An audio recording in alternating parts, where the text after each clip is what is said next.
Since June 6th, Winnipeg audiences have had the opportunity to see the best in live theatre out at the Trappist Monastery ruins in St. Norbert. A perennial favorite, Shakespeare in the Ruins has been a mainstay of Winnipeg summers for 30 years, entertaining audiences in Shakespeare and Shakespeare-adjacent plays and allowing audiences to rejoice in the bard amid the fantastic surroundings of the ruins. This year, S.I.R. has been performing 2 plays concurrently, Shakespeare's timeless classic, A Midsummer Night's Dream, and a new work written by Canadian playwright Daniel MacDonald called Iago Speaks. Iago Speaks deals with the average Joe Schmo extra in Shakespeare, whether it be soldier number 6, nameless servant number 2, spearholder number 4, or in the case of Iago Speaks, Iago's jailer. The play breaks the fourth wall and asks questions such as, will the jailer be the protagonist to his own story? What is the point of stories, and will Iago ever break free? And joining me here in the Classic 107 studio to talk about Shakespeare in the Ruins and the run that is now on, I'm joined by cast members Arne MacPherson and Joshua Beaudry. Hello to you both. Nice to have you here. Hello, it's a pleasure to be here. Yeah, thanks for having us. Mm-hmm. So S.I.R. has been going on since June 6th. How have the shows been so far, and how have you been dealing with the wet weather, and what are the mosquitoes like? It's been great. We start off with a number of high school performances, and it's a great sort of like learning ground for us because we get the feeling of live performance, but we test it on teenagers, which is a tough crowd. But they're really receptive, so that was a lot of fun. That's with Midsummer Night's Dream. And for the most part, the weather was pretty cooperative. It'd be windy occasionally. Yeah, mostly the problem was the wind. Yeah. Because, of course, you're outside. You're trying to be heard, and when the wind is blowing through the leaves on the trees, it can get really, it's a real obstacle to being heard. So. Yeah, it always feels like the wind is blowing our voices away from the audience. It seems that way because it always is. Yeah, yes, that's right. Yeah, and we've had one show canceled because of rain, so that's not bad. And then we've had some beautiful. Of course, some beautiful days as well. Yeah, and the nice thing with S.I.R. is they have built-in rain dates. So if we get a cancellation, there's a few possibilities to add shows to make up for that. A few. Great. Before we get to the shows, Arne, it's my understanding that you're a founding member of Shakespeare in the Ruins. Am I right about that? Yep. And can you briefly talk about the early days and how's the company changed over the years? Well, yeah, it was 30 years ago. This is the 30th anniversary. So that means that I was 6 at the time. I'm joking. A bunch of us, I think there were 10 or 11 of us, got together and thought that it would be really cool to perform Romeo and Juliet in this particular site. We didn't have any money. I think we did 3 shows, and it was kind of a bit of a sensation. People who saw it just were blown away by the kind of energy that it had, and by this whole experience of moving around, promenading around to follow the play. So I think we each made $50 that year. Actually, I wasn't in that first show. I was sort of involved in organizing it, but I wasn't in that first show of Romeo and Juliet. And then we just thought, well, people seem to like this. We should do it again. And we started applying for grants so that we could pay ourselves a little bit more. But back then, the box office number was the home phone number of one of the members. There was a stage manager, but there was no crew. The actors schlepped all the props and everything. The actors washed their own costumes. And slowly over the years, it just kind of, as theaters do, kind of evolved, and now it's got a full staff, full technical crew. So it's really grown, and it's really grown up too. Yeah, it's fantastic. You're playing Oberon and Peter Quince in Midsummer Night's Dream. First of all, for those unfamiliar with the play, who are Oberon and Peter Quince? Well, Oberon is the king of the fairies. So there's a few subplots in Midsummer Night's Dream. Yeah. There's the fairies, there's the lovers, and there's the mechanicals. And so the fairies, the king and queen of the fairies are having a big fight, and Oberon, the king of the fairies, decides to play a really nasty trick on the queen of the fairies to get even with her. And that trick sort of sets the plot in motion, because the whole story is about people who have this magical love juice sprinkled on them while they're sleeping. And then when they wake up, they fall in love with someone they shouldn't be in love with. And in the queen's case, the queen of the fairies, Titania, in her case, she falls in love with Bottom, who Josh plays, who's one of the mechanicals, but he has been transformed into a half man, half donkey by one of the fairies, by one of the more mischievous fairies. Yeah. So, and Peter Quince is one of the mechanicals, right? He's Yeah. sort So- of the side. Yeah, the mechanicals are a bunch of sort of like rustic workers who are gathered together to rehearse a play, which they're hoping to perform when the Duke gets married.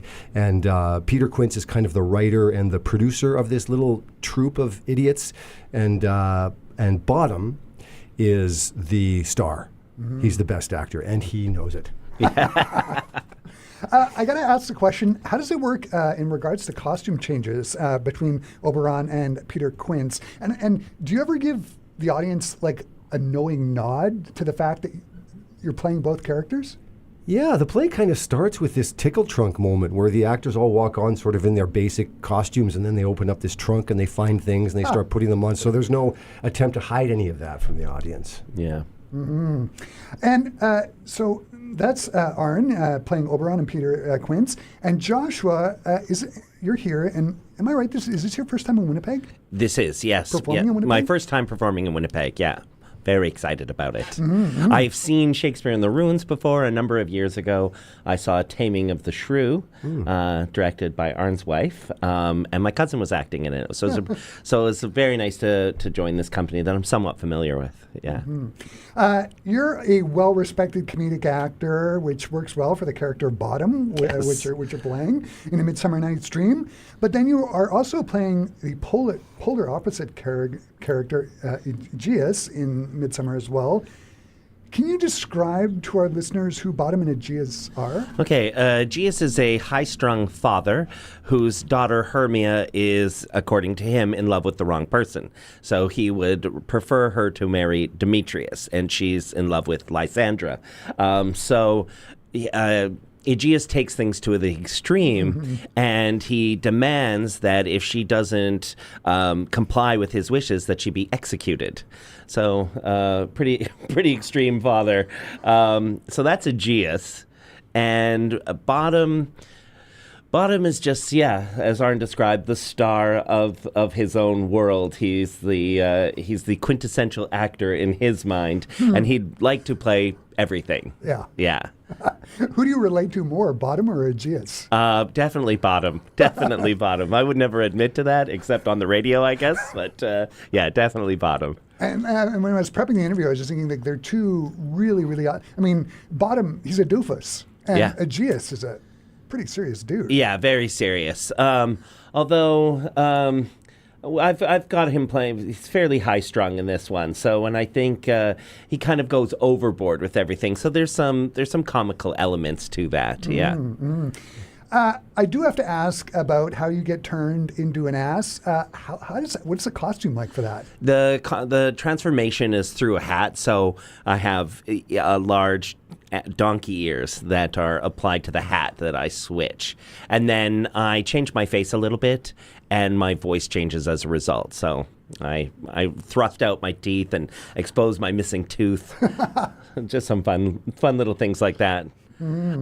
Which is kind of nice. I have played Bottom before, and I had a metal contraption that was like a donkey's face, and it was almost torture because mosquitoes would land on my face and I couldn't scratch them because I couldn't reach my face. So I really like this transformation. And I think Bottom is well played when you can see his face. Yes. So this idea of putting an ass head on Bottom and obscuring the face of a great comic actor, I think to just keep it simple and have like you have a hat with some ears is a really good simple theatrical way of doing the character. Yeah, the convention works, and people always like it when I show up with my donkey ears. I hear some laughs from the audience, so I feel like it's working. One of the things I was also thinking about is so much of the play, there are characters sleeping in the woods, getting the potion put on their eyes and whatnot. Have the mosquitoes proved to be an issue in regards to that? Trying to lay still and Yes. Yes. Anybody coming to the show, definitely bathe in some mosquito spray, mosquito repellent. I mean, it's a catch-22 in a way, because if the weather is really nice and there's no wind and it's calm and it's kind of perfect, that's when the mosquitoes are going to be out. Yeah. Yeah. When it's breezy or rainy, there's less of them. But yeah, I feel for the lovers who have to sleep on the grass and they can't really, do anything. Yeah, that's when I feel sympathy. But bug spray does work. Yeah, it's great. And they're bathed in it. Yeah, and there's a part where I'm sort of unclothed a bit and I lather up with the DEET. Okay, so that's Midsummer Night's Dream. And I want to turn to Iago Speaks.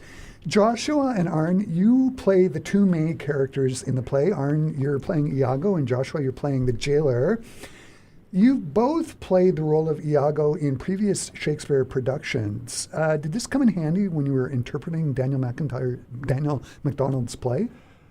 Well, kind of. I mean, it's the play Iago Speaks it's not really it's not a sequel or anything. And of course Othello is this horrible tragedy where everyone dies except Iago, and this play is a comedy. So they're very different, but of course this idea of Iago, because Iago is sort of like the quintessential villain, So this idea of Iago is there. People who know Othello might think, oh yeah, well, I know who this guy is because I've seen Othello, although you certainly don't need to have seen Othello to enjoy the play. But I think that having played the characters just makes it kind of like all that information is just sort of in the back of your mind.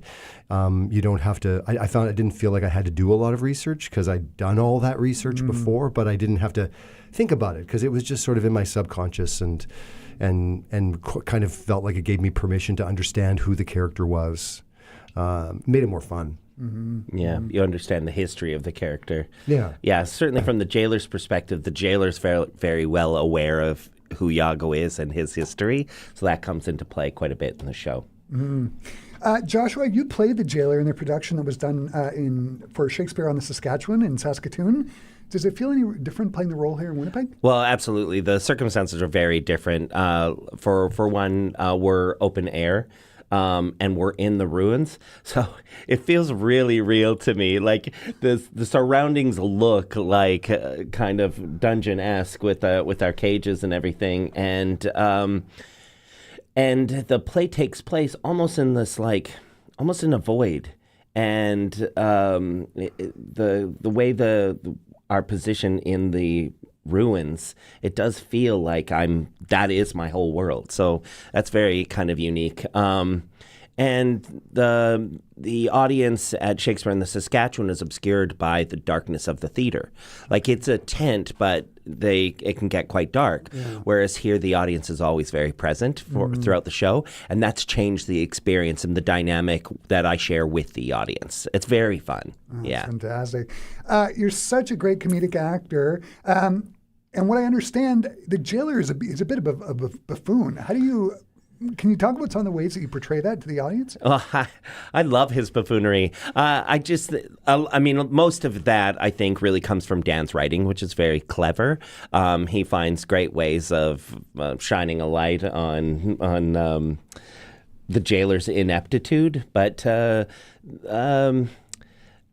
yeah, I'm not really sure how to elaborate on that. Well, the play is especially the first third of the play where Iago is silent and the jailer, it's just like a long extended comic series of comic bits that are really funny and, like you say, really well written, but also really rely on sort of the physicality of a really great comic performer. So I think it's a really good, like with Josh and the script, it's a really, really fantastic marriage. I think people who've come to see the play have just been delighted, and I think with good reason. Yeah. What I try to tap into is I don't see him as, like, I've had people say this, that he's very dumb, and he is. But I think that he's very innocent and open and that sort of, so he's easily led astray. And I embrace all the childlike qualities of him, the wonder and the awe. And that's where I have a lot of fun with the role. Famously, at the end of Othello, Iago says, "Demand me nothing, what you know, you know. From this time forth, I never will speak word." Does Iago ever speak? And Arne, can you talk about portraying this evil character inside the cell? What do you have to do for the play before he speaks? Well, see, Iago's problem is that he has promised to never speak. He's in this dungeon cell, and this jailer is talking to himself, because Iago doesn't see the audience. The audience doesn't exist for Othello, for Iago. So as far as he's concerned, the jailer is talking to himself nonstop, quite loud, and it's driving Iago insane. And so, I think anybody can relate to being trapped with someone who won't shut up. And Iago can't just say shut up because he's promised to never speak. So I don't think it's too much of a spoiler to say that Iago finally does speak. He can't. He has to speak up and try to shut this guy up. So, and once he starts speaking, of course, he keeps speaking, because that's also who Iago is. He's pretty long-winded. Like in the play Othello, Iago talks a lot. He loves the sound of his own voice. So once the jailer gets Iago to finally speak, that's where a lot of this really beautifully written kind of comic back and forth, this ping-pong ball of comic banter, really happens. Yeah. And my understanding is when I was talking to Rodrigo Belfus, the artistic director for Shakespeare in the Ruins, the play breaks the fourth wall, right? Like the audience is sort of the third cast member. Is yes, that absolutely. Right?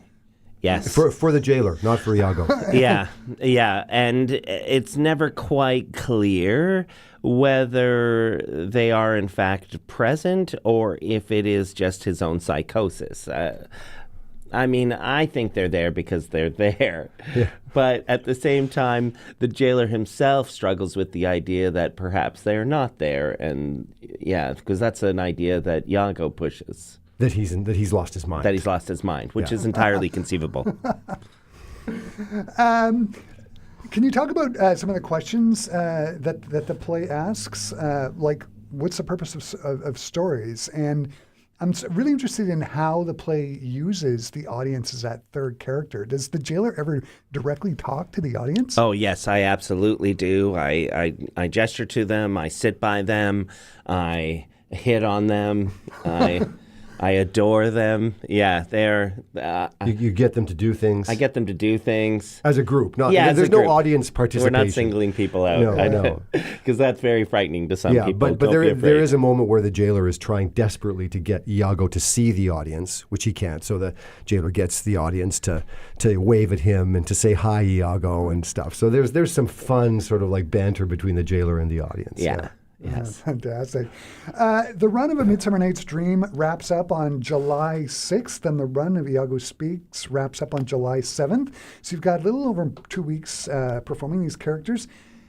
How do you keep it fun for the both of you and the audience and prevent things from going stale? Is it just trying to make it different every night? Or? We've kind of barely just gotten started with Iago Speaks. We opened, because the two plays are running at the same time. We opened last week, and we had another performance last week, and then a few days off, and then last night we had a great show, had a great audience, and now we don't do it again for another 5 days. Okay. So there's getting bored with it is not the problem. Sort of like staying connected with it is more of the challenge. But I'm finding like Midsummer Night's Dream, because there's so many little subplots, you're on for 5 minutes, you're off for 15 minutes, you're on, you're off.